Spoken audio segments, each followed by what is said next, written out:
Welcome to the Goodyear City Council Meeting. We're excited to have you be a part of this important public process. Tonight, you will have the opportunity to address City Council on both non-agenda and agenda items. The agendas and the speaker request cards are located on the tables outside of council chambers. You must fill out a speaker card in order to address the City Council. Please hand in your completed card to the City Clerk before the start of the meeting. If the meeting has already begun, please hand it to any city staff. You may also check the I do not wish to speak option on the card. This allows you to still voice your opinion on an item on the record without having to speak. Public comment on a non-agenda item will take place during the citizen comment portion of the evening. These are items that don't appear on tonight's formal agenda. The City Clerk will call your name when it's time for you to speak. At that time, please approach the podium and state your name for the record. We ask that you speak clearly into the microphone. You'll have a maximum of 3 minutes, and there is a timer visible from the podium. When the light changes from green to yellow, your time is coming to an end. When the light turns red, your time is up. Note that you may also choose not to speak if other speakers before you have said what you wanted to say. Shouting, cheering, and loud noises will not be tolerated, and violators may be removed for disrupting the meeting. Goodyear City Council meetings stream live on Facebook and YouTube, and online at goodyearaz.gov. Thank you for your participation in tonight's meeting. I'd like to call to order the regular meeting for December 16, 2019. Please join Councilmember Laura Tano in the Pledge of Allegiance and invocation. I pledge allegiance to the flag of the United States of America and to the republic for which it stands, one nation, under God, indivisible, with liberty and justice for all.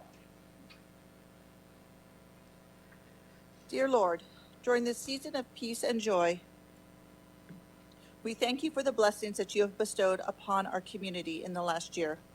We ask for your love and guidance to help us have the wisdom as we forge a path into a prosperous 2020. We ask for your protection and grace for those in our community and their families here and far away, and those that serve in our community and abroad. We ask for your guidance and protection as we move forward. Bless all of all religions and nations and ask for peace and goodwill. In your name, amen. Amen. Thank you, Councilmember Laura Tano. All right, we're going to go to the communications, and we have one item tonight. I will read a proclamation to recognize the January as Speak Up, Stand Up, and Save a Life Month. Will Joseph Ortez and Gina Godshare please come forward for the proclamation?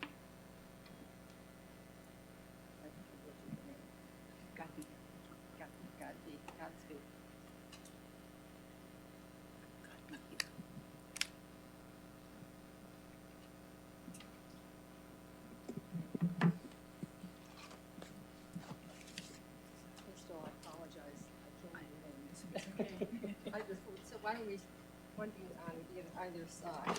So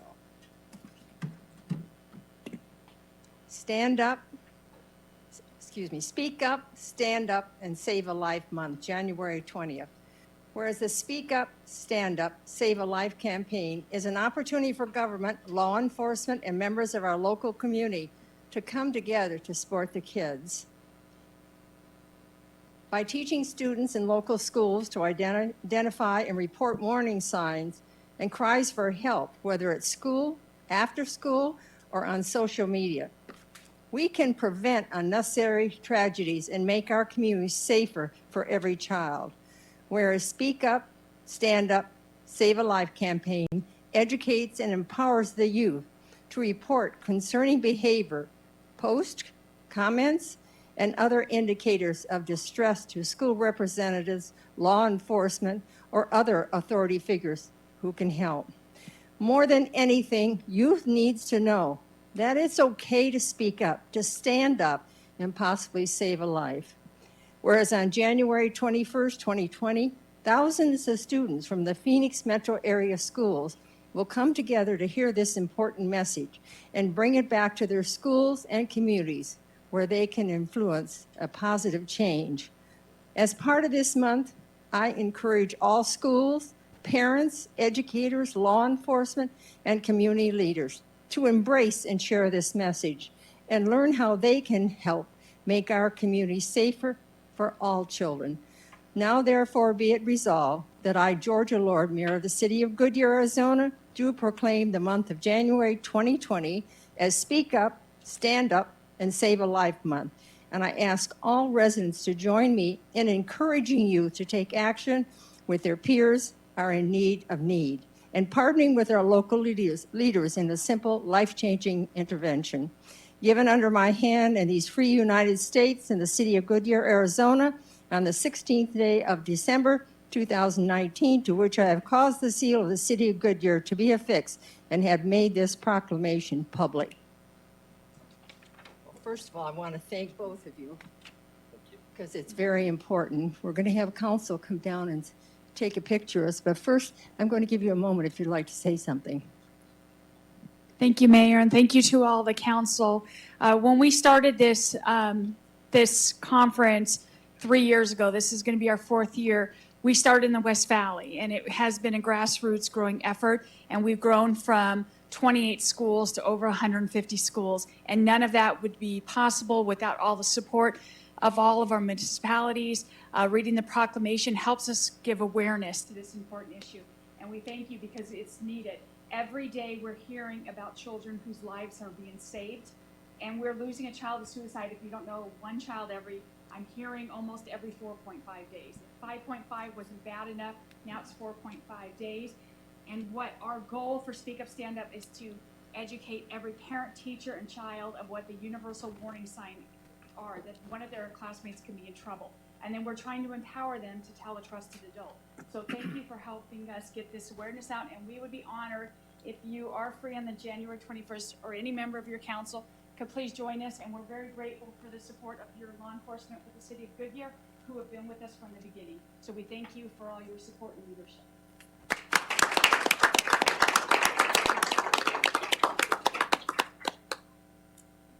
Council, come on, we'll take a good picture. A good picture, as opposed to how we usually take some.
I'm just dying.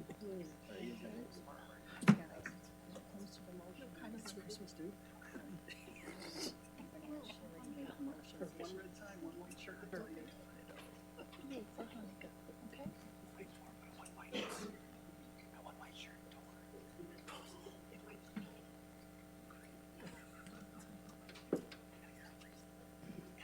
Next, we have the appointments to the Police Public Safety Personnel Retirement Board, and our city clerk, Darcy McCracken, will give this to Officer Eric Webster.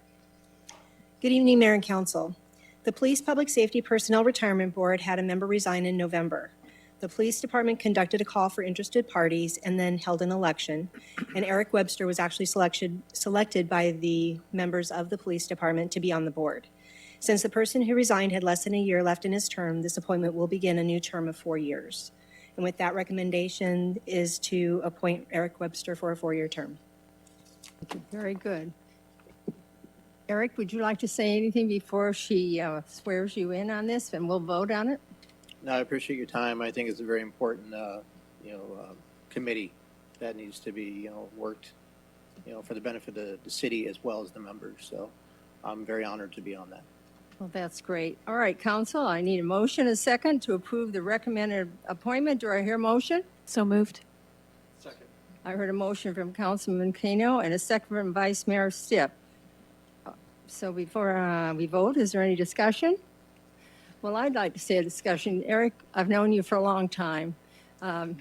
You worked with a good friend of mine, and you both did an outstanding job. And so it's nice to see that you're on this very responsible board.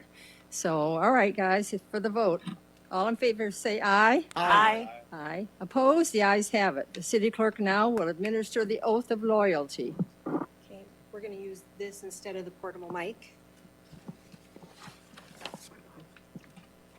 So raise your right hand, repeat after me. I, and state your name, I, Eric Webster, do solemnly affirm do solemnly affirm that I will support the Constitution of the United States that I will support the Constitution of the United States and the Constitution and laws of the state of Arizona, and the Constitution and laws of the state of Arizona, that I will bear true faith and allegiance to the same that I will bear true faith and allegiance to the same and defend them against all enemies, and defend them against all enemies, foreign and domestic, foreign and domestic, and that I will faithfully and impartially that I will faithfully and impartially discharge the duties of board member discharge the duties of board member according to the best of my ability. according to the best of my ability. So I do affirm. So I do affirm. Congratulations. Thank you.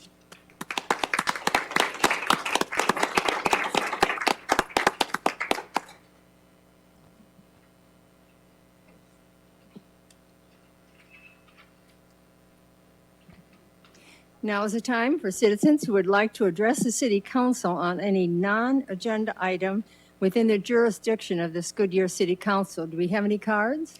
No, Mayor. Does anybody in the audience want to speak? Since there's no speaker cards, we'll go on to the consent agenda. Will the city clerk please read consent agenda items 3 through 5 by title only? Number 3, approval of minutes. Number 4, approve the fiscal year 2020 budget transfers. Number 5, approve the Hudson Commons Parcel 2 Phase 1 final plat. Thank you. Does the council wish to remove any item from the consent agenda? All right, then I need a motion and a second. So I hear that motion. So moved. Second. I heard a motion from Vice Mayor Stipp and a second from Councilman Basillo to approve the items 3 through 5. So roll call vote, please. Vice Mayor Stipp, Aye. Councilmember Pizzillo, Aye. Councilmember Loretano, Aye. Councilmember Campbell, Councilmember Hampton, Aye. Councilmember Kano, Aye. Mayor Lord. Aye. The motion carries. Great. There is one public hearing on the agenda. This public hearing item to receive comments on the development impact fees that were posted on October 2019.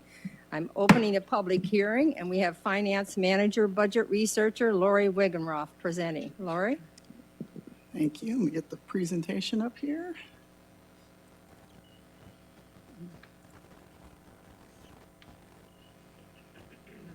Okay. Thank you all for letting me come and talk to you again. And we're here on continuing our process on the impact I fees. stop, Lori, a minute. That microphone is not very loud, so can we either turn it up or pull it closer? I can try it there. I'll lean in. That's I'll much lean. better. We are, as you know, we're in the process to extend the impact fees into further south in the city. We've been going through a process for a little over a year now to complete this task. Just a quick overview is, we'll go through this a little bit more, but we're going through extending an existing fee into those areas. Only police, fire, and streets are the areas that we're having service in the impact fees for them. And water, wastewater, and parks, should there be development down there, those types of infrastructure would be the responsibility of the developer as opposed to through the impact fees. Oops. I will. Just to give you an idea of what we're doing, up on the map, the area, the tannish color, and the blue areas are areas where we currently have impact fees, and the little green area at the bottom is the area that we're incorporating impact fees into in this process, and kind of just give you a closer view of what that area, it's being called the Northwest Rainbow Valley area as we're extending the impact fees into there. Just to give you a reminder of what the fees are, the fees are not changing from the current plan. We're extending the same infrastructure into this area. So as a result, just here are your single-family fees. You'll notice that we're showing that in the update, the plan, the fees stay the same in the south area, and we're showing what the fees will be in the Northwest Rainbow Valley area. And again, those fees are lower because there's no water, wastewater, or parks fees in that area. And as we went through the last impact fee process, we also used 3 examples of non-residential type properties. So here again, you can see the office, industrial, and retail examples, what the current fees are in the south, that those fees will not be changing, and what they would be for those types of properties if they developed in the Northwest Rainbow Valley area. And today we're doing the required public hearing. I'll be back late in January for you to adopt the fees, and then the fees would become effective 60 days after you adopt them. And with that, I'll answer any questions, or you can hold your public hearing. Thank you, Lori. Are there any speaker cards? No, Mayor. All right. Would anybody in the audience like to speak? And I'm going to close the public hearing. No vote is needed on this item at this time, as Lori just spoke. And I'd like to remind council now to go to the business section, and thank you, Lori. Remind council to wait for a motion a second before discussion on the business. And so we'll start with number 7 on business is consider preliminary plat for Goodyear Civic Square Parcel B. Welcome, Steve Karishi will be presenting.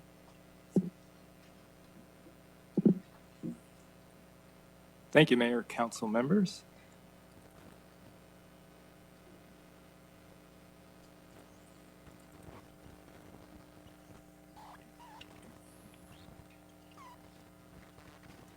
Tonight's request is a preliminary plat for Parcel B of Civic Square.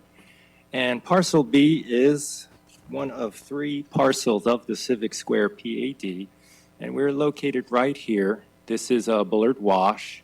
We have Monte Vista, 150th Drive, and then Virginia. To the north, we have existing residential development within the Rio Paseo. To the southwest, we have existing commercial development within the market at Estrella Falls. Also to the southeast, we have Harkins. Parcel B is about 42 acres. It's about 107 acres total for all of the Civic Square PAD. But again, tonight we're looking at just Parcel B for the preliminary plat. And the zoning, the PAD was adopted in 2019. It designates Parcel B for residential use. It allows a mix of residential densities. And this exhibit here just shows how Parcel B, the context within the PAD. Again, Parcel B here will have the subdivision, the residential subdivision here. And densities will go from lowest adjacent to the existing single-family residential here across the street. And I'll transition to higher densities as we get closer to Parcel A, which will have the Civic Core area. Preliminary plat will subdivide the property. Again, it's about 42.5 acres. Proposal is for 290 lots. And within that 290 lots, we'll have 3 different lot types. We'll have a conventional single family, 100 of those. Those will be about 45 feet wide, detached single family homes. Then we'll also have court homes, 70 of those. Those will be a little smaller, about 34 feet wide. And then the last product we have is about 120 townhomes, and those will be attached units. And this exhibit shows the basic design of the subdivision. Again, we have the transition of densities. Here are the 100 single-family lots. In the middle, we have the court homes.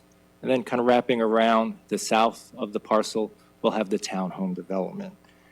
Within this development, all of the streets will be public. The only private ways will be the shared driveways that will access the townhomes and the court homes. We have open space here, about 7 acres for the whole development. We'll have an active amenity here, as well as through this spine area here. We'll also have several connections to the Bullard Wash and all the existing amenities within that area. In reviewing this subdivision, staff, we did find it consistent with the Civic Square PAD. We did find it consistent with the city subdivision regulations. The Planning and Zoning Commission didn't consider this item at their December 4th meeting. There was no opposition voiced to the plat. And staff and the commission, we are recommending approval subject to the 6 stipulations within the staff report.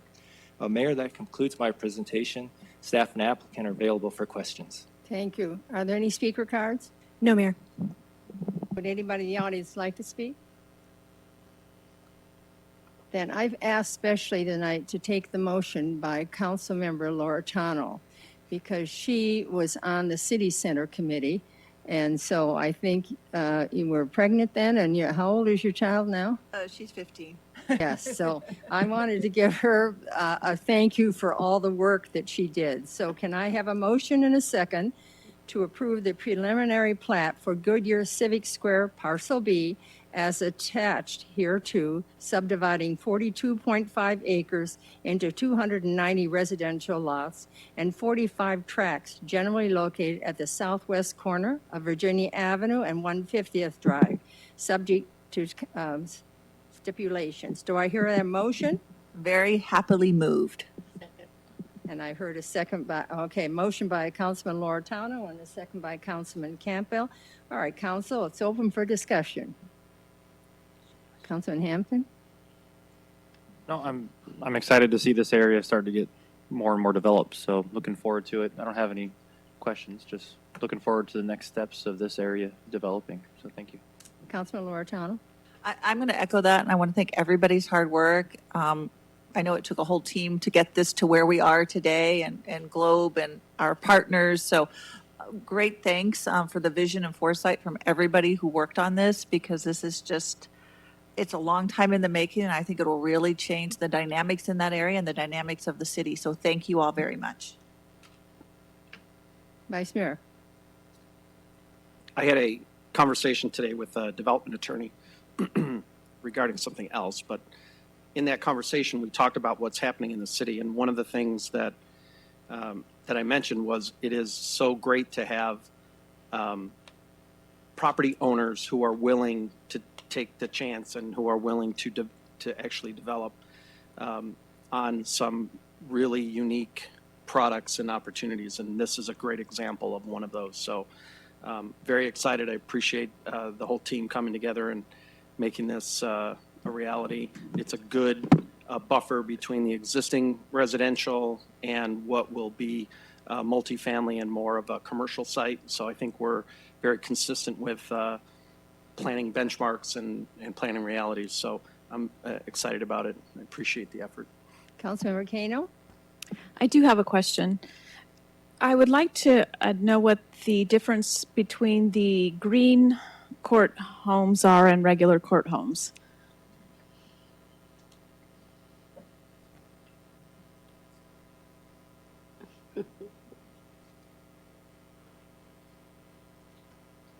Be sure your name, repeat your name and what your title is, please. Good evening, Mayor and members of the council. Thanks for having me here tonight. My name is Brian Greathouse with the law firm Birch & Cracchiolo. My address is 702 East Osborne Road. Happy to bring this pre-plat forward. It has been a long time. We've worked with Globe. Now we're working with BB Living to implement the PAD plan that we brought before you all earlier this year.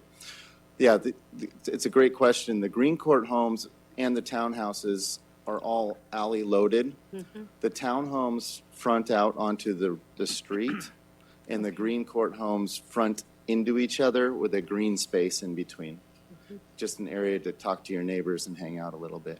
I appreciate that. I don't think it shows so clearly on the map, and I wanted to make sure that that's what I understood it to be, because I think it is much more community-centric than just the traditional shared driveway. So thank you very much for that approach. Thank you. Before you just leave, make sure there's not a Councilman Bazzillo? I'm good. You're good. All right, Councilman Campbell. I'd like to thank everyone too, but I did meet with a group of homeowners today, and to this council, they are thrilled to death about the Civic Square area, and they are thrilled to death about the new recreation center. And they said for me to please thank you for your very careful planning, and they expect great things to come from starting these two projects where they are. So thank you for believing in us and stepping out and doing this. On this side, any comments? Well, thank you. I was elected to build a city hall back in 2005, and I've been patient about this, but you know, maybe there was a reason for it, because the design and what we're going to have there and the location, I think far surpasses what we had in mind. And so, and then that land is turning into a wonderful park that we so needed in that side of town. So please tell everybody thank you and how pleased we are. Will do. Thank you. All right, let's vote on this. All in favor say aye. Aye. Opposed? The ayes have it. All right, let's go to number 8 on business, to accept the 2018-2019 Comprehensive Annual Financial Report. Finance Manager Jared Askelson will present. Jared? Good evening, Mayor Lord, members of the council.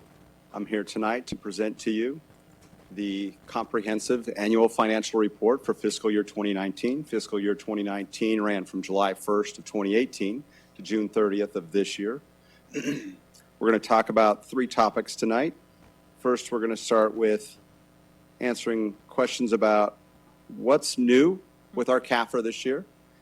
What did the auditors think about our comprehensive annual financial report? And finally, what do the numbers say? So our story starts about 170 years ago with John Tyler. He was the vice president to William Henry Harrison, and he actually was the first vice president to ascend to the presidency when Harrison died about a month after his inauguration, becoming our 10th president. He actually died as a member of the Confederate House of Representatives, and as such is the only president that did not receive a state funeral from the United States. But important to our story tonight was that he was a strong advocate for the annexation of Texas into the Union. So strong an advocate that in 1846, when a small town decided to incorporate, they took his name, and Tyler, Texas was born, home of the Texas Rose Festival, as you can see from their logo. Also where the Adopt a Highway program began back in 1985. And while they have 91 years of landfill space, which is very important for us, what's important is that a pipe company formed there in the mid-1930s, took the name of the town, Tyler Pipe Company, famous for their tie seal compression gasket that's used around the world. In 1968, the Tyler Pipe Company was acquired by Saturn Industries, a conglomerate of many companies, but most importantly to us, they have a public sector software division. And in 1968, they actually changed their name from Saturn Industries to their most profitable division, which was the Tyler Pipe Company, becoming Tyler Technologies, as you see here. And the most important thing for us is that of their offerings today, they have the Tyler Munis software, which is our new financial software, which rolls us into what's new for this year. So with this CAFR, we are using the new Tyler Munis software package to create our financial reports. We also have a new audit firm, Hinton Burdick, that we brought on this year. And we have 2 additional reporting requirements from the Governmental Accounting Standards Board that we also incorporated into the report. So what did the auditors think of our report? They importantly said in the independent auditor's report that there is an unmodified or clean opinion of our financial statements. Additionally, in the report on internal controls, they identified no significant deficiencies or material weaknesses. So they liked our report and said that it fairly represents the financial condition of the city. So let's take a look at some numbers. First, we'll talk about net position. Now, net position is a number that is used by investors to compare the performance of the city against other private entities that also have potentially a net worth number that they compare it against. Well, for the last 5 years, you see our net position has been increasing, and in last fiscal year, we increased it by $60 million to $795 million, which models the growth that we've seen in the city, and you can see that it's actually been increasing each year at a faster rate, increasing by 8.1% over the last year. Net position is rarely used in decision-making by governments, but fund balance is a number that we talk about a lot more, especially when we're going through the budget. And you can see here our governmental funds fund balance over the last 5 years also has been increasing, and you see a large increase from 2018 to 2019, where we're about $186 million in governmental funds fund balance. But before we talk a little bit more about that, let's talk about different categories of fund balance, because within that $186 million, we have multiple different types of fund balance. First, we have non-spendable items that are inventory or prepaid. So these are things that we have on our shelf that aren't dollars, but they will be used in the next fiscal year, such as air filters, oil filters that we have on the shelf at our fleet area. Also prepaid expenses, so insurances possibly that we paid for in the prior year that carry on into the next year. The next category is actually our largest category, and that's the restricted fund balance. And you see we have our bond funds, so the bonds that we've issued but not spent, like for our recreation campus that we'll be spending over the next couple of years, fall into the restricted category, because restricted category items are those that have either a state law, a federal law, or in the case of our charter mandated reserve will sit in the restricted portion of fund balance. Next, we have our committed category, and in this case, we have our ballpark asset reserve sitting there because we have an outside agreement with other entities in order to keep the ballpark up in tip-top shape. Finally, we have our assigned categories, and here we find our other asset replacement reserves and also our contingency. And for fiscal year 2019, we added to the assigned amounts the amounts that were adopted by council to be spent in this fiscal year. And the reason why we did that is previously we would report a larger unassigned fund balance, which really is anything not in one of these other categories. And that unassigned fund balance included items that were already approved by council in this fiscal year. So to make this a little bit clearer on the unassigned fund balance, we included anything that was already adopted by council for use as of June 30th as an assigned item. So the unassigned fund balance is truly dollars that aren't assigned for any other purpose. And with that, I'll break down the numbers. So that $186 million, we have about $2.4 million in non-spendable, the inventories and prepaids. The restricted you see is almost half of the entire amount at $96 million. The reason for that is because you'll see large balances there for bond funds for projects that we'll be spending down over the next couple of years, along with impact fee funds that, again, can only be used for certain capital projects. The committed, as I mentioned, that's the amount of our ballpark reserve. And then within that assigned amount, we have about $55 million that's assigned for the fiscal year 2020 budget to be used in the 2020 budget. That leaves an unassigned balance of $16.4 million at the end of fiscal year 2019. So the three main points that we're going to come back to here, we had an unmodified opinion with no significant deficiencies or material weaknesses. Our auditors liked our financial reports, and our financial position continues to improve. And with that, I'd like to thank a pipe company, a small town in Texas, and a president of the United States for their help in completing our 2019 CAFR. Any questions? Thank you. Are there any speaker cards? No, Mayor. No? All right. Can I have a motion and a second to accept the 2018-2019 Comprehensive Annual Financial Report? So moved. Second. I heard a motion by Councilman Mazzillo and a second by Councilman Hampton. Open for council discussion. Councilman Loretano. First of all, they said people with finance have no sense of humor. That was cute. Thank you and your team for all the hard work. Brandon, me, and Joe are on the audit committee, and they're just wonderful and get all the information out. It's a great group. So thank you very much. Thank you. No questions, just a thank you. Councilman Pizzillo? again, I want to echo what Council Member Loretano had said.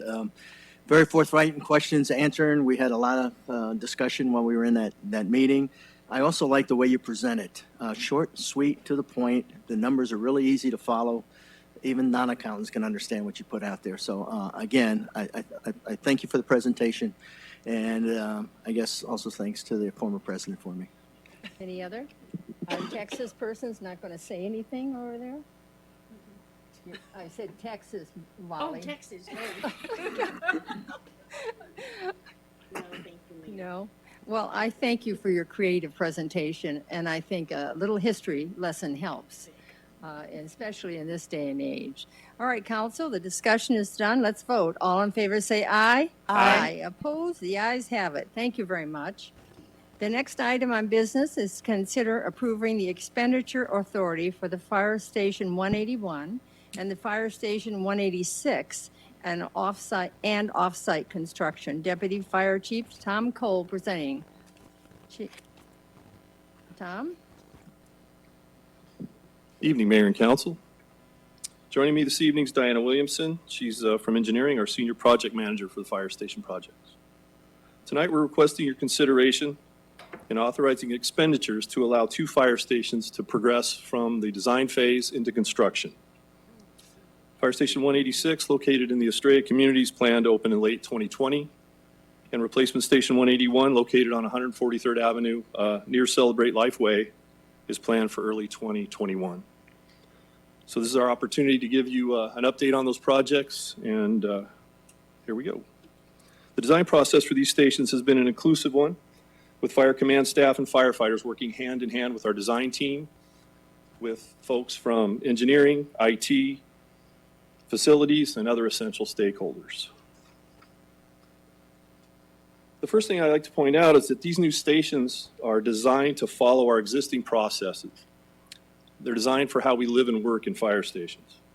The goal is to design stations that can be built and kept clean without interfering with normal daily operations. So this slide shows our zone separation. The blue area is the living and business area of the stations, and that's the cleanest area you'll find in the station. The yellow areas are transition zones, and those are zones where firefighters get clean from the exposures that they endure on fires and other emergency scenes. The orange and red areas are areas where we clean and park apparatus, and those are inherently the most contaminated areas of a fire station. I might use the word dirty from time to time. We keep our fire stations clean, but that is the most contaminated part of the station. So for zone separation, the way we behave around a fire station is dictated by what zone we're in. For example, a firefighter is never going to come back to the station from a fire in their firefighter gear and walk into the clean area of a station. We have procedures in place to make sure we avoid try not to contaminate that clean area. We plan our actions around the exposures we receive, and these stations are designed to make those actions more efficient. Our HVAC system is based on this zone system. The highest pressure area is in that blue area, and the intention is to pressurize the station in a way that pushes any contaminants that we might encounter out of the cleanest area of the station. So the air transitions from the living and business area, clean area, into the yellow transition area, orange, and then outside of the station. Finally, on this slide, by utilizing very durable and cleanable materials, especially in those transition zones, these stations allow for really quick cleanup, very effective, efficient cleanup. These materials are also more durable, which should make them last longer and make our station more valuable. So firefighter safety and well-being. Working with DFDG and CR architects, we've integrated several training areas into these stations. Each station has a training tower, multiple window openings for ladder drills, and anchor points to secure equipment to. An important component of this design is to provide the crews with training opportunities regardless of how busy they are. Interior spaces are designed to match our procedures and the functions that firefighters are required to perform as they live and work. Station security and firefighter safety are important components of these designs. And then finally on this slide, the interior spaces, including materials and colors, are selected through a collaborative process with our firefighters. So we've been working together with the end users throughout this entire project. So another really good reason for building training opportunities into these stations is to keep them in their home station while they train, instead of them leaving to another area. It's really important to us that crews be available in their stations to run calls as much as possible, and these training designs afford that opportunity. Designing facilities that are welcoming, safe, and that create points of civic pride within the community are important goals. The front door of each station is easily identifiable. It creates a welcoming environment for the public. We do strongly recommend that our citizens and folks visiting Goodyear call 911 when they have an emergency. But we want our neighbors and other citizens of Goodyear to know where the front door is. If they want to meet their firefighters or if they have a question for us, we want them to feel welcome at a fire station. They are secure facilities, that's important, but we do want to be part of the neighborhood. Finally, on this slide, using materials and colors that complement the neighborhood create fire stations that blend into and enhance the surrounding community. So it's important for us. 186, for example, uses the color palette from the Montecito community. So it's important that we feel like we're part of the neighborhood. And I need to mention also on this slide that the Arts and Culture Commission selected Joe Tyler to be our public artist. Joe's working on 2 sculptures for us. We don't have the final designs. We have representations, silhouette representations in the material you're going to see as we move forward. But we're very excited to be working with Joe, and we have collaborated with him on the designs. So, Fire Station 186, this is the site plan. It's located in the Estrella community on Willis Road, just east of Rainbow Valley Road. It's on a 3.9 acre lot, and it's close to the entrances for both Montecito and Canamia. Here's the floor plan for Station 186. It's a 2-bay, 12,587 square foot building. It has enough dorm rooms for an engine company and for an ambulance crew when that time comes, when it comes time for that. And I'd just like you to take a look at the schematic, and then I'm going to move on. But the core of the station is important to take note of, and then we'll talk more about it when we're on the next station. This is an artist rendering of Station 186 off Willis Road, just to the west. And then this is the view from just to the east. Again, that's a silhouette of the artist rendering. The designs are still in progress. Moving on.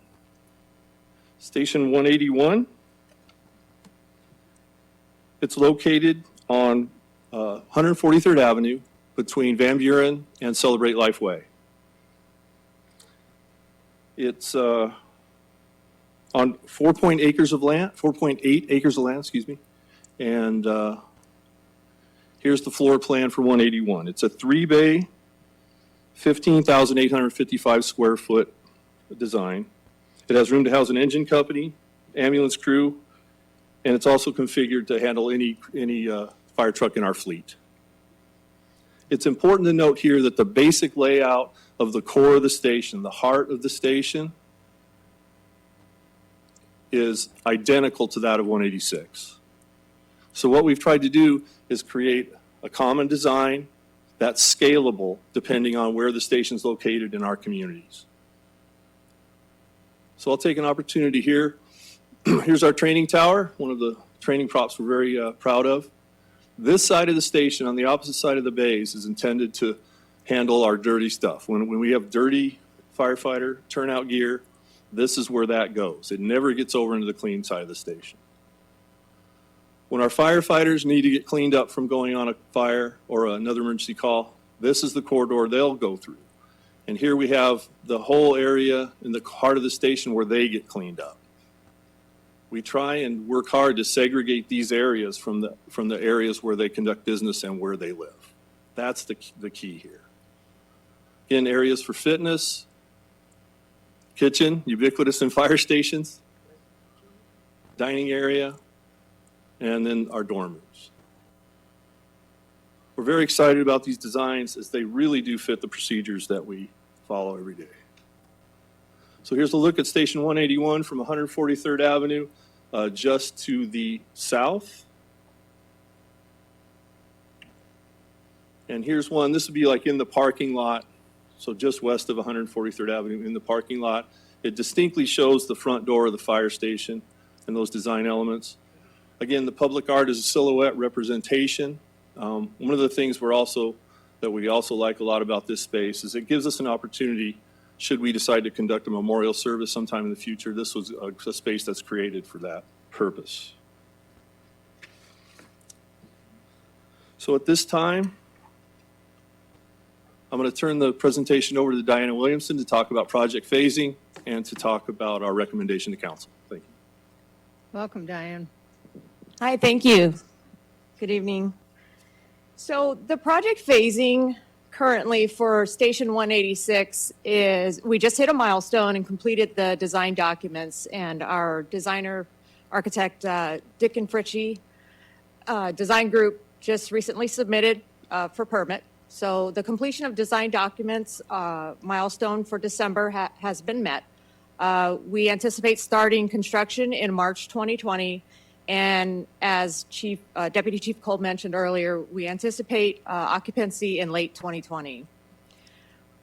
Station 181 is second in the order. Therefore, the completion of design documents is anticipated January 2020, with a construction start of April 2020 and occupancy in early 2021.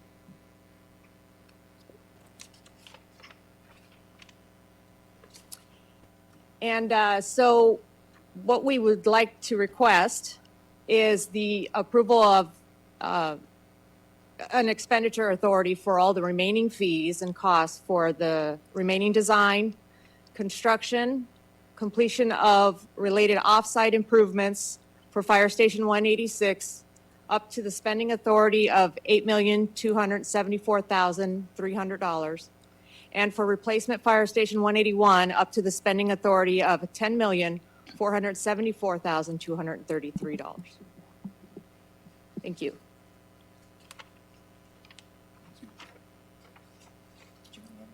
That does conclude our presentation. I would like to take a second just to thank the department directors and staff that have helped us get to this point. It's been a collaborative effort and a lot of work, but we're very, very happy to reach this milestone, and also our design team, DFDG and Core Construction. So we're here for you. Thank you. Are there any speaker cards? No, Mayor.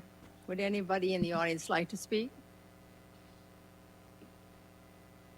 Can I have a motion and a second to approve the maximum expenditure authority of $8,270,300 for Fire Station 186 and $10,474,233 for the Fire Station 181 for all remaining fees and costs for the design, construction-related off-site improvements, equipment, and fixtures? Do I hear a motion? So moved. I heard a motion by, that's appropriate, Vice Mayor Stiff, and a second by Councilman Hampton. Open for council discussion. Councilman Loretano. Again, I want to thank you. I want to thank the team from engineering, and the fact that, you know, this was a collaborative effort to go in and talk to the people that are going to live and work there. And it looks like we're going to be on the cutting edge of technology, because with all the cancer and all the unknowns there, I'm really glad to see that, you know, I guess we've thought of everything that we can make to make it a safe building for our people that we can. So let's get it started. So great job. Thank you. Any other Councilman Pasilla? Yeah, I do like the design, and again, to make sure it's safe with all the things going on with cancer, that we have those safe zones in there.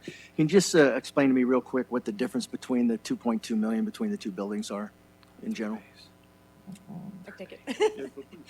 So on Station 181 or 186, if you, and we can go back in the slides if you'd like us to, it is a 2 apparatus-based station. Okay. And it has two less dorm rooms than the other, so it's smaller in square footage, and hence the reason why there's a cost difference. Okay, thank you. And Councilman Hampton. Is there, no, I said, thank you for putting this all together. I think it'll be really good. I'm looking forward to them being completed. I know we definitely need it in the city. I also appreciate the artwork that we have attached to it as well. I think that'll be nice for the community as well as waypoints or different added benefit to the community. And then also, are these costs here, do they include contingency as well built into it if we run into anything that's unforeseen with the construction? Yes. So to date, we've done a great job in the estimating for budget and the value engineering process with the tedious unknowns of the industry.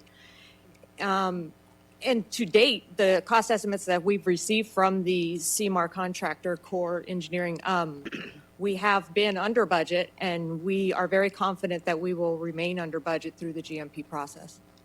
Okay. Yeah. Thank you. Any other comments? Councilman Campbell? I've got a quick question, Chief. For 181, is the new one bigger than the old one we're replacing? It looks like it's definitely more functionable for the crews. Mayor, Councilmember Campbell, they are somewhat comparable in size. If you remember, old Station 181 originally housed fire administration. Right. Oh, that's right. And that functionality doesn't exist in this new station because obviously we're here at GMC. So it is slightly smaller than old 181, but it's much more functional, as you mentioned, and designed for the way we do business in today's day and age. Well, we're excited. It looks beautiful, and I'm just glad that the crews like them because we're building it really for them because that's their home.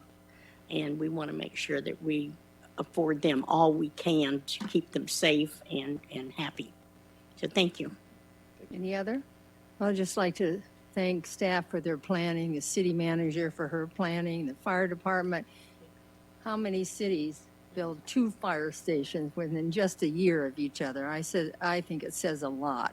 And we're going to need it. We're growing so rapidly. So we look forward to the groundbreaking and to the opening of it. So we're going to vote on this. So all in favor say aye. Aye. Opposed? The ayes have it. Congratulations. Thank you. The last item on business is to consider adopting a city code amendment for shared mobility devices. Planner 2, Christian Williams, will be presenting. Christian?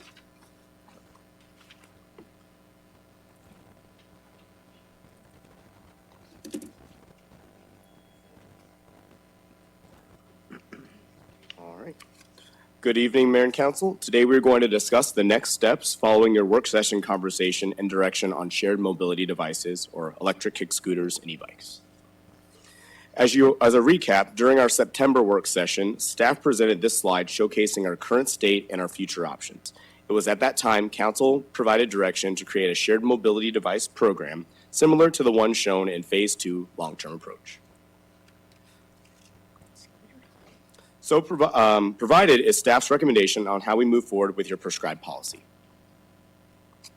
As you will recall, the state approved a revision to ARS Title 28. This established a framework and standard terms for these types of devices. But when it comes to the staging, the state law did not address the concept of parking and staging of devices in the right-of-way, meaning it did not say how cities should regulate companies that drop devices off on the sidewalks or in other areas. On the city's end, in order to create a formal program, staff is proposing we amend Chapter 13, the transportation section of our existing city code. This amendment will add a new section related to the regulation of these shared mobility devices, as well as add the ability for the city to create a more formalized program. Over the course of the next 2 slides, I will briefly describe what is proposed in our ordinance and its impact on this future program. Before I do so, I want to thank Rourke and Darcy for their diligence and assistance in crafting this new proposed ordinance. This ordinance provides a clear definition for what shared mobility devices are and refers to them in the same terminology that the state statute does. This adds consistency and clarity. It also defines what shared transportation companies such as Bird and Lime are. The ordinance provides the city manager the ability to create a shared mobility license, and it allows her staff or designee to issue licenses through her program. It also allows fees to be collected through a future council resolution. The ordinance requires operators to apply for a temporary license, which may be obtained through the city. As a condition of receiving that license, they must adhere to the terms and conditions of our future program. The ordinance creates rules for the parking of these devices, which is an area we closely evaluated in order to ensure the city is set up for success. They may be parked in bike parking areas and in addition may be parked in public right-of-ways so long as they do not impede vehicle travel, ADA travel, pedestrian travel, driveways, doorways, views of public arts, and signs. It allows Julie through her designees to add additional parking for activities such as special events. And it allows for parking in bicycle racks in commercial centers and apartment complexes, provided the owner has not restricted those uses. It creates spacing requirements and maximums, so no more than 4 devices can be parked within 200 feet of another grouping of devices. Unlawfully parked devices must be moved within a specific time frame. And as far as equipment requirements, the ordinance states that if a device is ridden at night, front and rear lighting is required. In addition, the ordinance discusses noise and proper braking. The ordinance gives Goodyear PD the ability to impound devices that have been abandoned, and it gives them the ability to move, remove, or impound devices that are left in a dangerous manner. If the ordinance is violated, it allows the city to process civil traffic violations, and it allows the city to issue penalties to the shared transportation device owners and the companies. And it allows us to cite individuals who engage in reckless driving. The goal of this ordinance is to ensure that riders and companies operate in a safe manner while providing the city with the flexibility and ensuring that the safe environment for all users and residents alike. So what are the next steps if council chooses to adopt this ordinance? The ordinance provides the framework and allows staff to create the application for interested shared transportation companies. This would allow us to obtain information about the companies and learn how they plan to operate. For example, how they plan to provide a 24-hour staffed customer service number and educate riders on safe operations. We then create a temporary operating license. This license would house additional rules that the company must follow, such as where and when they can be ridden, how often they are inspected for safety, maximum speeds on hills, such as on Estrella Parkway between Hillside Dryden and King Ranch.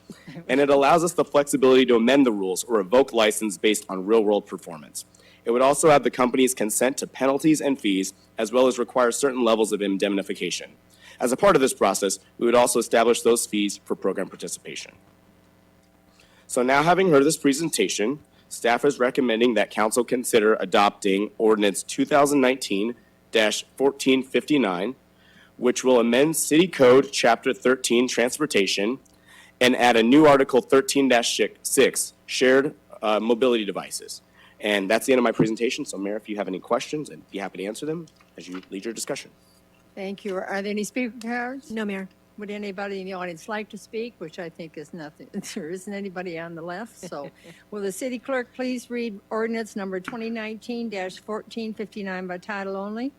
Adopt ordinance number 2019-1459, amending Chapter 13, Traffic of the Goodyear City Code to include Article 13-6, Shared Mobility Devices, to allow for Shared Mobility Device Program temporary participant licenses, parking regulations, require equipment impoundment penalties and sentencing, providing for corrections, severability, and an effective date. Thank you. Can I have a motion and a second to approve ordinance number 2019-1459? Do I hear that motion? So moved. Second. I heard a motion. Who was the second?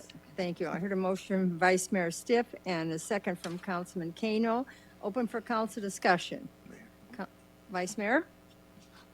Christian and everyone, thanks for getting this done. I know this came up, I'm going to say a year ago, but it might have been longer than that.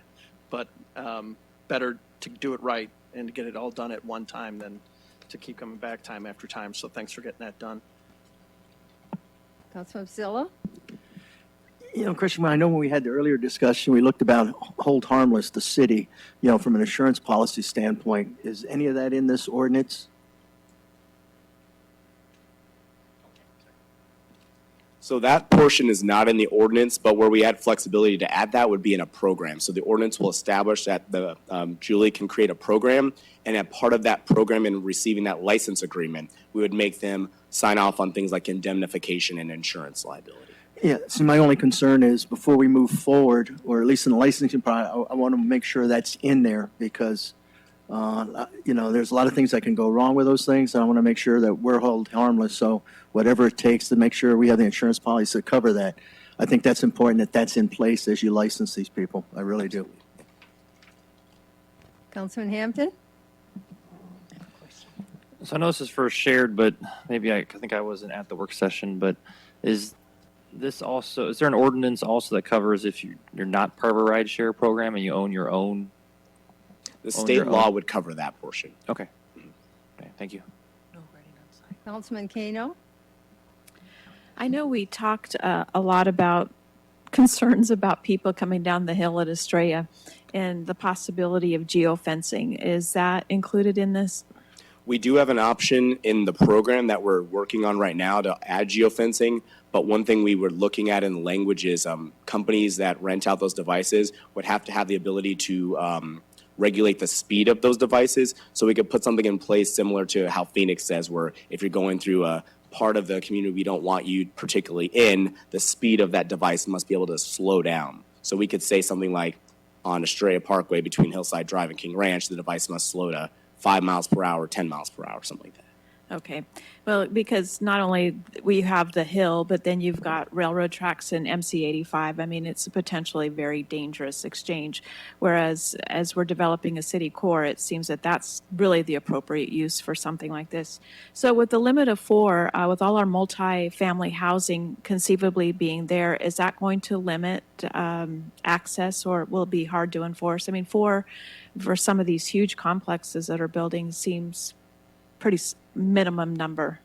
So what we wrote into the ordinance was that if there was a bike rack at a commercial center or a multifamily center, those bicycle racks could have more than 4. That's an appropriate place for them unless the property owner says we don't want those here. And in addition to that, Julie would be able to have a designee such as Rebecca or the chief say, hey, this is a special area and we want to allow extra parking. So it allows for us to have that flexibility. Thank you for all the work you've put into this. You've obviously done a lot of research and put it together a nice presentation. Thank you. Councilmember Campbell? So if we don't pass this, we're passing it because we know it's coming, right? Is that basically why we're doing it now? Because I really don't see people, I don't know where they're going to ride these. And unless we're going to run around the city and put a bike lane in everywhere, on every single road, so that they can safely ride, I think we're going to have issues of people getting hurt. We haven't heard any indication that they are specifically coming to Goodyear, but the goal of this ordinance was to prepare in the event that they do come to Goodyear, so that we're ready. But we would still have to approve the license. We'd still have to give them authority to come into our city. Absolutely. The next step would be creating that program, the application process, so that we can vet them. And one thing we did specifically in this license was we call it a temporary license. So in the event they aren't abiding by our rules or the real world situation, how that evolves, it gives us the ability to restrict that or update the rules to make sure that it's a safe environment. Because I really can see the kids up in Estrella coming down the hill to go to the new rec center if they can't get there, and we have no transportation for them. So we may need to look into putting bike paths all the way up if they're not all the way up there. So just a thought, Chrissy. You open one door and then 3 more open too, dear. I can take note of that. Thank you. Anything else from council? Councilman Hampton? Just a clarification, I think you might already cover this. So if I am an owner of these shared mobility devices, and one of my device comes into, someone rides it out of Avondale to Goodyear, then it automatically becomes under this ordinance if it falls. If it goes across the city lines, then that company has to go make sure that device was covered, get the permit, and everything else probably beforehand. Yes, and the way I've seen it handled in some other communities is those devices know when they leave a jurisdiction that they're not in, if you will, but any citizen could report that that device has been left. But since they're geofenced, since the batteries don't last that long, oftentimes those companies do come and pick them up within 24 hours. So that's one fallback we have. Okay, thank you. This is my turn. I was a little apprehensive on the entire program, and I'm going to tell you why. It's because of all the times the city's being sued. Somebody hit a sign, a black and white sign on one of the roads, okay? Just recently, somebody else did something else and was definitely, in my viewpoint, they were at the wrong. But that didn't make any difference. We got sued and we end up paying the money for that. So that is the part that, how can we close that and make it tighter so that can't happen? Because I can just see someone riding down the hill from Australia, some kid. I mean, if they can go in and shoot kids in the schools, they can hop on a bike or on their whatever the scooter is and ride down that hill. They have no fear. They don't think anybody is going to touch them, and so I just think it's the thought behind it anymore of some of the things that are taking place in our community. You make a good point, and in the we could also add age restrictions in that program. Yeah. Some cities say if you're under the age of 18, you can't ride, so that would help And with are some of we that. going to have the inspectors that are going to inspect this frequently? Because this is a movement. They're moving all around. And so, I'm going to vote for it tonight because of our age group of our community is 37. And I know that the young people want this. But boy, I'm going to speak loudly if we start having problems with it. Do we have any recourse as it goes on if it's absolutely a disaster? That we have great intent. I'm asking the lawyer that. Madam Mayor, as Christian referred to earlier, we're approaching this as a temporary license for these companies when they come into the city. And the license agreement, I've seen a draft Christian's already put together. It's pretty in-depth and detailed as to what the requirements are for a company to operate within the city. And if they're not meeting their obligations, then we have the ability to revoke the license and they would no longer be able to operate in the city. All right. So, Well, could they be sued instead of the city? Well, on an accident? I'm sure they probably would be, and then we would get sued as well. One of the, as Councilmember Pizzillo asked earlier, one of the issues would be indemnification, and in the draft program license agreement, there is an indemnification provision. So they'd have to indemnify the city as well as provide insurance and list the city as an additional insurer. So we'd try to, contain the liability that way. The one positive about this is you are putting program requirements on these companies to come into the city rather than just have a city come in and drop the devices with no regulations. So it is an attempt to build in some protections for the city.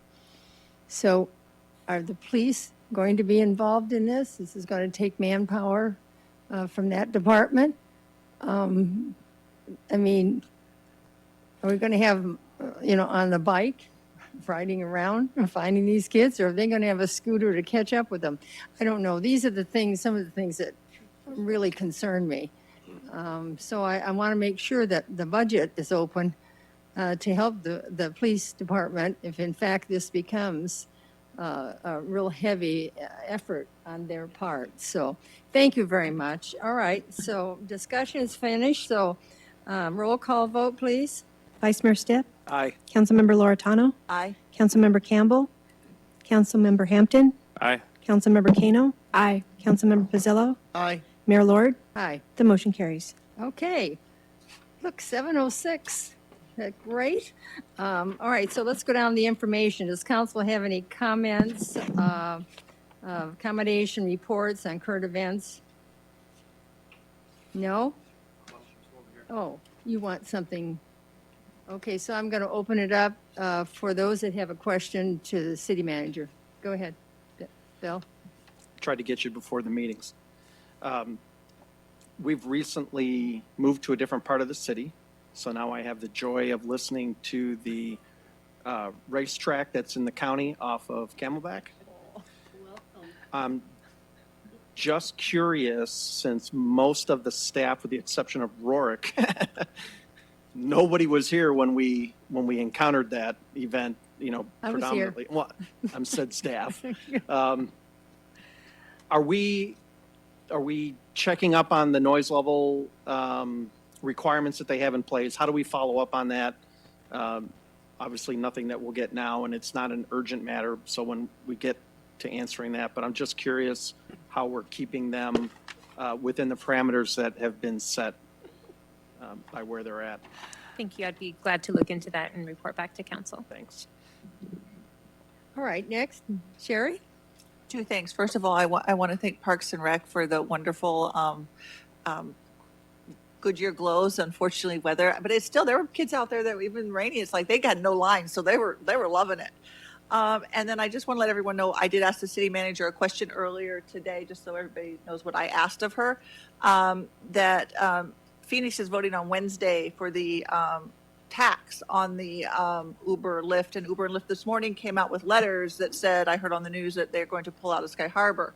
With Super Shuttle closing down, I had several people contact me, especially up in Estrella, Canamia area, that said they're stressed because they're leaving for the holidays, and a taxi from the airport to the Estrella community is, I mean, it's a huge expense, and so is to leave your car. So we had a lot of people who, we have an Uber driver up there who always is kind of like a lady that always services that area, tries to always be available. And we have a lot of retirees and people who don't want to drive the freeway. So I don't know what the proper cause or way to get the message to. Maybe they're listening today, the city of Phoenix, this is a regional asset and you're going to hurt our citizens as well. So I don't know what it is. I let our city manager know my concerns, and I don't know how we can address this, but it is a concern for our residents because that's our airport too. It's another transportation that's going and it's going to away. be cut out Yeah. for our citizens to get there. We don't have light rail. We don't, you're going to have to park your car. We have older people who don't want to park a car or don't drive. So I'm at a loss to see how to fix that. Without, we don't want to butt into another city, but then it does affect us. So I just want to let you know what I asked the city manager. Does the blue truck come up there? No, they're going out of business end of the year. No, Super Shuttle's the closing shuttle, down. yeah. January 31st. They are out of business. Super So if you Shuttle's took them gone. to the airport, you will get a refund for your return trip, but you cannot take them home. So that's why people are stressed. Well, I tell you, I Taxis smell a are small business. Some citizens out there should start a business, and That was Uber Lyft. That's what it was. I know, but I'm talking a private one. Like we have them in Pebble Creek. They're just people went to work. Then they're going to charge them the and then- tax too. yeah. Well, that's a shame. Any questions? Maybe, Okay. yes. Wally? I'm sorry, and I'm not going to talk much about it because I'm sure the departments are going to talk later on, maybe in January. Is this our last meeting before January?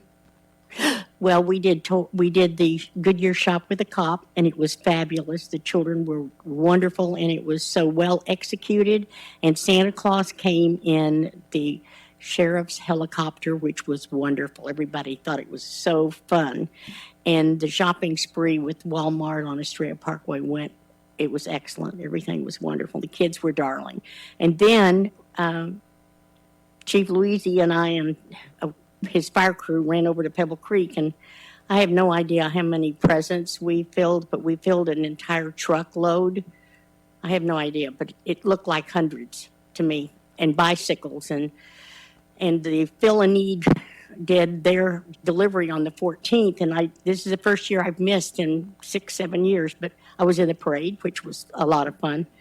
And the Fill a Need committee, which I'm on, was very grateful that there were so many toys donated this year, more than ever before, that they didn't have to go shopping like crazy to fill these wonderful little wish lists from these darling kids. So to this great community of not only Pebble Creek, but all of Goodyear, thank you so much for opening your hearts and helping us take care of children who deserve to be helped during this holiday season. Well, Wally, I have to thank Pebble Creek. Oh, yes, they were And wonderful. I have to thank you and your committee. It's been the same ladies every year, year after year, that make that sacrifice. And your organizational ability is exceptional. So congratulations. Any other comments? I just want one comment. It's holiday time, and we have some time off. I just wish you a blessed holiday and a Merry Christmas and a Happy New Year and all of that, and say to you all, great job this year. Expecting the same from you next year. So just be ready. So that's mine. I'm going to turn it over to the city manager. Thank you, Mayor. I wanted to add to Councilmember Campbell's comments on the fill a need and give a brief recap. On Saturday, December 14th, holiday presents and food boxes were delivered to 18 families in need during this holiday season. This year, we also worked with Santa for seniors and provided presents for 50 Goodyear senior residents. And a special thank you to those businesses, community partners, and employees that helped support the Fill a Need program. Baseball 2020 spring training single ticket online sales have begun. The Goodyear Ballpark ticket office and team shop will open on Thursday, January 9th at 4 p.m. And our spring training opening day will be held on Saturday, February 22nd at 1:05 when the Cleveland Indians take on the Cincinnati Reds. City offices will be closed for Christmas and New Year's Day, Wednesday, December 25th, and then Wednesday, January 1st. Emergency fire and police services will operate as normal, and city offices will reopen at 8 a.m. the following day. There will be no trash, recycling, bulk service on the holiday. The services will resume the day after the holiday on a modified schedule. And of course, wishing everyone a wonderful and safe holiday season. Thank you. The next meeting will be a special meeting on January 6th, 2020. Oh, my goodness. At 5 o'clock, followed by a regular meeting at 6 p.m. Before I adjourn this, I hope you like these every year, but I baked my grandmother's, were greets, carabieras. And so I bake it as a thank you gift for the work you've done. So I hope nobody gets an upset stomach over it or anything like that. So anyway, no further business. And they happen to be sitting on the table out there all wrapped, ready to go home. So being no further business, this meeting is adjourned.